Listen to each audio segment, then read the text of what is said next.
Hi, welcome to how to add planet to ArcMap. For this you'll need the following tools: ArcMap, a subscription login to Planet, and Planet API key, which you will need to add to Planet standard basemap URL. If you want further details on how to get that URL, we have made a previous video.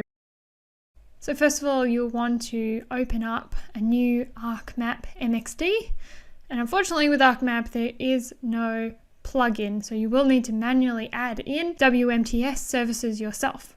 So you can do that by going to add WMTS service, copying in the URL.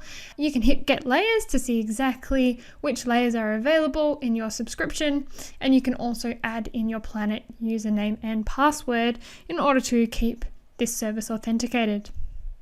So once you've done that, then on your catalog panel you'll see now the entire catalog that's available to you.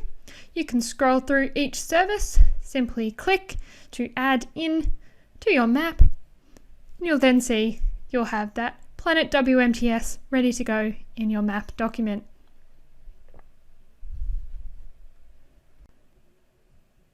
If you have any questions, feel free to send us an email.